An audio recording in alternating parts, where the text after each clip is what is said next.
మానవ జీవితమే ఒక మహాభారతం, అది మంచి చెడుల రెంటి నడుమ నిత్య ఘర్షణం. కుటుంబాన్ని నాశనం చేసేవాడు, కులాన్ని నాశనం చేసేవాడు, దేశాన్ని నాశనం చేసేవాడు ఉన్నారు తమ స్వార్థం కోసం.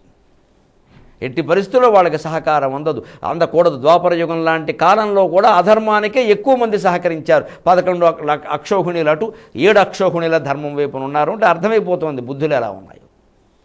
ఇక కలియుగంలో ఎలా ఉంటాయో మనం చెప్పక్కర్లా. అందుకని అందరూ అలా చుట్టూ నిలబడి ఉంటే అశ్వత్థామకి దగ్గరగానే దుర్యోధనుడు ఉన్నట్టు నిలబడి. అశ్వత్థామ కొంచెం పక్కకి జరిగి దుర్యోధనుడు చెయ్యిలా నొక్కేట. మనం సభలో కూర్చున్నప్పుడు పక్క వాళ్ళతో ఏదైనా మాట్లాడాలంటే పైకి మాట్లాడితే బాగుండదు కాబట్టి ఇలా అంటాను చూడండి. ఆ వేదిక మీద మాట్లాడేవాడు ఏమైనా తప్పు మాట్లాడాడు అనుకోండి, పైకి నవ్వేస్తే బాగుండదు. అందుకే ఇలా నొక్కుతాం ఒకసారి. అంటే ఇద్దరు పండితులకు అర్థమైంది వాడు చెప్పింది తప్పని. ఆయన కూడా ఒకసారి ఇలా చూస్తాడు. అది అలా నొక్కి అన్నట్ట, కలన గురుండు భీష్ముడును కవ్వడి చేపడిరి. దుర్యోధన ఒక్క మాట చెబుతున్నా విను. పాపం అశ్వత్థామకి దింపుడు కళ్ళం ఆశ. కలన గురుండు భీష్ముడును కవ్వడి చేపడిరి అంగరాజు వారల గదిగుండే. ఎందుకయ్యా పిచ్చి ఆలోచన? కలన గురుండు భీష్ముడును కవ్వడి చేపడిరి అంగరాజు వారల గదిగుండే. దురంబున ఆతని నోర్వగలండే, దురంబున ఆతని నోర్వగలండే. దురంబున ఆతని నోర్వగలండే. బుద్ధి చెప్పిన అవశ్యము మాన్పునీతని. నేను ఏదో రకంగా చెప్పి మానిపిస్తానయ్యా. కలన గురుండు భీష్ముడును కవ్వడి చేబడిరి అంగరాజు వారల గదికుండే. దురంబున నోర్వగలండే. నే పూని ఏ వలదని చెప్పినన్, పూని ఏ వలదని బుద్ధి చెప్పిన అవశ్యమున అతడు నిల్చు. పూని ఏ వలదని బుద్ధి చెప్పిన అవశ్యమున అతడు నిల్చు. ఈతని నిలుపుము నీవు. పూని ఏ వలదని బుద్ధి చెప్పిన అవశ్యమున అతడు నిల్చు. ఈతని నిలుపుము నీవు. ధర్మసుతునిన్ తగు మాటల చేర్పచొప్పడు. ధర్మసుతునిన్ తగు మాటల చేర్పచొప్పడు.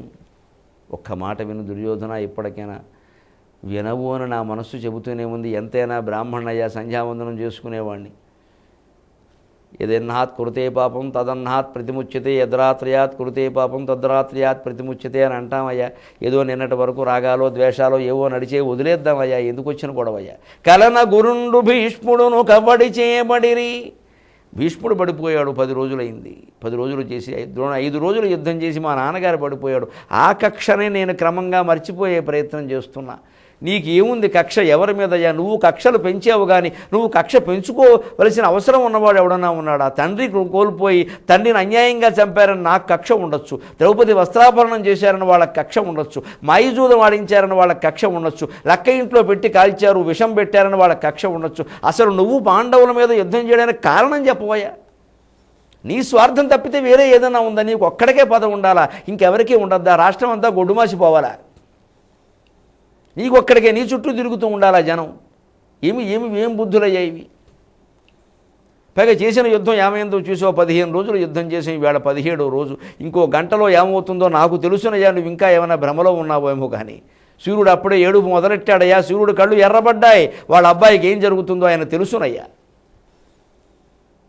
భీష్ముడు ద్రోణుడు పడిపోయారు. అర్జునుడి యొక్క పరాక్రమ ధాటికి ముందు తట్టుకోలేక రకరకాల వ్యూహాల కారణంగా, పరాక్రమం కారణంగా కబడిని గెలవలేమని వాళ్ళిద్దరూ ఒప్పుకున్నారు. అంగరాజు వారలకు అధికుండే. కర్ణుడు వాళ్ళని గెలుస్తాడా? ఎంత పిచ్చి మాట అయ్యా. దురంబుననాథను ఓర్వగలండి. వాళ్ళకంటే గొప్పవాడా? అర్జునుడు ఓర్వగలడా? అంచేతను ఒక్క పని చేయి. పూని ఏ వలదని చెప్పినా, వలదని బుద్ధి చెప్పినా అవశ్యము అతడు నిల్చు. అర్జునుడి దగ్గరికి వెళ్ళి చిన్నప్పటి నుంచి ఓ కంచంలో తిన్నా, ఓ మంచంలో పడుకున్నావు, ఎలాగో అలా కాస్త పక్కకి రమ్మని కృష్ణుడు వినకుండానైనా సరే పక్కకి పిలిచి నేను చెప్పి కాళ్ళు గడ్డం పట్టుకుని బతిమాలి నేను యుద్ధం మానిపిస్తా. ఇతని నిలుపుము నీవు. వీడికి బ్రాహ్మణ ద్వేషం విపరీతంగా మేము చెబితే వీడు వినడవు. అందుకని కర్ణుడిని నువ్వు ఆపేసి. ఇంకా ధర్మరాజు అంటావా? ధర్మసూతుని తగు మాటల చేర్పచొప్పడం. అతను ఇప్పుడు శాంతి ప్రియుడు, అసలు యుద్ధం వద్దనే చెప్పాడు ఆ మహానుభావుడు. అందుకని ఏదో రకంగా చెప్పేసి అయిపోయిందని. నీ మిత్రుడు ప్రాణాలు దక్కుతాయి. ఇద్దరు కలిసి ఏదైనా ఓ సంఘం పెట్టుకోండి. ఒకరి అధ్యక్షుడు, ఒకరి కార్యదర్శిగా ఉండి శుభ్రంగా కూర్చోండి. ఎందుకు వచ్చిన గొడవ? ఏదో వృద్ధాశ్రమంలో చేరణ సుఖంగా ఉంటుంది. టీవీల్లో బోడు ప్రవచనాలు వస్తున్నా, భక్తి టీవీ పెట్టుకుని కూర్చోండి. రామాయణం ఒకరు, భారతం ఒకరు చెబుతూ ఉంటారు, వింటూ ఉండండి. ఏమిటయ్యా ఇది? అని ఇది మంచిదిగా ఇంకోటి చెప్పాడు. మేం చిరంజీవులం అనుకుంటున్నామేమో కృపాచార్యుణ్ణి నన్ను. చిరంజీవులంటే ఎక్కువ కాలం ఉంటారని అర్థం, అంతేకాని చచ్చిపోరని అర్థం కాదయ్యా.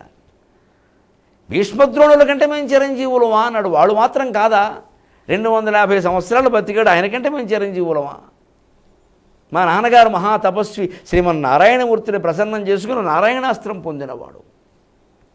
ఆయన బ్రహ్మలోకానికి తప్ప మరో లోకానికి వెళ్ళే అవకాశం లేదు, నాకు గట్టి నమ్మకం. నేను చూడలేదు స్వయంగా నా తపస్సు చాలక, కానీ మా నాన్నగారి శవాన్ని మాత్రమే దుష్టజుమ్నుడు ఖండించాడు, కానీ మా నాన్నగారి జీవాన్ని కాదు. ఆయన తపస్సు నాకు తెలుసు. అంచేతను వద్దు నాయన, నేను చెప్పింది వినొక్కసారి. మేము చిరంజీవులమని భ్రమలో పడక నాయన, వాళ్ళ ద్రోణుల కంటే మేము, భీష్మద్రోణుల కంటే మేమేం చిరంజీవులం కాదు, ఈ పిచ్చి నమ్మకాలు పెట్టుకోవద్దు అని చెబితే వీడు దుంపదగా ఒక్క మాటతో కొట్టేశాడండి. భీముడు చేసిన ప్రతిజ్ఞ విన్నావా? ఇంకా సంధి జరుగుతుందని అనుకుంటున్నావా అన్నాడు. అంటే దుర్మార్గుడు ఎలా ఆలోచిస్తాడో చూడండి. అసలు ఆ సంధి జరగని స్థితికి తీసుకెళ్ళేది వాడే. తీసుకెళ్ళాక ఏమంటాడంటే ఇంక అయిపోయిందిగా. ఎంత దుర్మార్గం అండి ఇది. అసలు ఆ స్థితికి ఎందువల్ల వచ్చింది? నీ వల్ల వచ్చింది. మన బతుకును మనమే పాడు చేసుకోవడం, సరిగ్గా చదువుకోకుండా ఏదో చేయకుండా పాడు చేసుకోవడం, దుర్వ్యసనాల పాలవ్వడం. ఎందుకయ్యామంటే ఇప్పుడు ఎలాగో అయ్యాంగా ఏమిటి, ఎందుకు అయ్యావు? నీ వల్ల అయ్యావు, అది గ్రహించరండి. అబ్బే వాడికి ఏదైనా అన్యాయం జరిగితే ధర్మపన్నాలన్నీ వల్లిస్తారు. ఆడ మగ తేడా లేకుండా పెద్ద చిన్న అందరూ కూడా వాళ్ళకి ఒక్కడికే జరిగినట్టు. మరి వాళ్ళు చేసింది అది ఆలోచించరండి. అదే దుర్యోధనుడు వాదన ఇక్కడ. భీముడు ప్రతిజ్ఞ అంటే ఏమిటి? దుశ్శాసనుని చంపేసి నెత్తురు తాగాక ఒకటైపోయింది, ఇక రెండోది ఉంది. రాజరాజు తొడలు పగలగొట్టి వాడిని ఎడంకాలతో వాడి తలకాయ తంతా ధర్మాధర్మాలు నాకు అనవసరం, నేను చేసి తీరతాను ఈ పని. నాకు ఎప్పుడు సందు దొరికితే అప్పుడు తొడ మీద కొట్టేస్తాను, నాకు అనవసరం అది యుద్ధ నియమాలు గాడిద గుడ్డు అన్నీ నాకు అనవసరం అని భీముడు చెప్పి తీరాడు. అంత ప్రతిజ్ఞ చేశాక అంటే ఏమిటినా, నేను ఇంట్లో ఉన్నా కూడా ఆయన తొడబద్దలు కొడతాడు కదా వచ్చి, అందుకని యుద్ధం చేయడమే మంచిది. అసలు ఆ తొడబద్దలు కొట్టే స్థితి తెచ్చుకున్నది ఎవరండి? ఈయనే కదండి. తెచ్చుకోకుండానే ఉండొచ్చు కదండి, ఉండడండి. అంటే వద్దన్నా సరే కొడుకు వ్యాపారం పెట్టేసి ఓ 10 లక్షలు నష్టపోయాక వద్దన్నా సరే పెట్టేసి ఇంట్లోంచి ఓ తల్లిదండ్రులను బెదిరించి పట్టుకెళ్ళిపోయి ఏదో రకంగా ఆస్తులు అమ్మేసి వీడు బాధపడలేమని ఇస్తే పట్టుకెళ్ళి పెట్టేసి 10 లక్షలు పోగొట్టేసేసి ఇంకో 5 లక్షలు అప్పు చేసేసి అప్పుడు తండ్రికి బ్లాక్మెయిల్ నోటీసు, 5 లక్షలు మునిగాం, 10 లక్షలు ఎందుకు చేశారు ఈ వ్యాపారం అంటే ఏదో మునిగాం అయిపోయింది, ఇప్పుడు 5 లక్షలు తీర్చకపోతే వాడు వచ్చి నన్ను అరెస్ట్ చేస్తారు అంటే ఇప్పుడు మొత్తం 15 లక్షలు మునగాలి తల్లి కానీ తండ్రి కానీ. కుటుంబాల్లో జరిగేవి ఇవేనని అందరం జాగ్రత్త పడాలి, దుర్యోధనం లాంటి వాళ్ళు లేకుండా. కావాలని బతుకు పాడు చేసుకోవడం, 10 మందిని పాడు చేయడం, ఇంకా జరిగింది కదా అలా అయిపోయింది కదా, అలా ఎందుకయింది? మనం చేసిన దానివల్ల అయింది. అందుకే దానికి ఒకటే ఉపాయం, ధృతరాష్ట్రుడు చేయలేకపోయాడు, మనం చెయ్యాలి. కొడుకు కానీ కూతురు కానీ తమ్ముడు కానీ ఎవరైనా మనం బాధ్యత వహించవలసిన వ్యక్తులు, చివరికి భార్య కానీ తప్పుదారి పడితే నిస్సందేహంగా పరిత్యజించవలసిందే.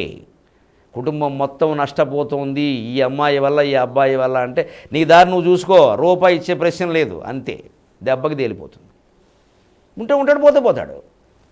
అందుకని మొత్తం కుటుంబాన్ని కులాన్ని దేశాన్ని ముంచేస్తావా?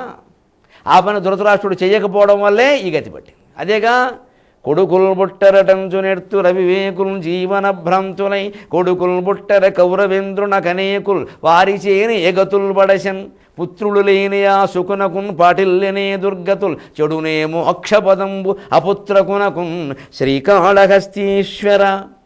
దుర్జుడు చెప్పిన మాట. కొడుకులో కూతుళ్ళో కనగానే సరిపోలేదని వాళ్ళు మంచివాళ్ళు కానప్పుడు ఎలా ఉండాలో స్పష్టంగా తెలియజేస్తోంది భారతం. మనం తెలుసుకుందాం. సెలవు. మీ అభిప్రాయాలను సూచనలను మాకు తెలియచేయాల్సిన చిరునామా భక్తి TV, care of Rachana television private limited, road number 92, Jubilee hills, Hyderabad 5,96,000. మా ఇమెయిల్ ఐడి bhaktihyd@gmail.com. మా వెబ్సైట్ www.bhaktitv.in. Phone number 901012223333.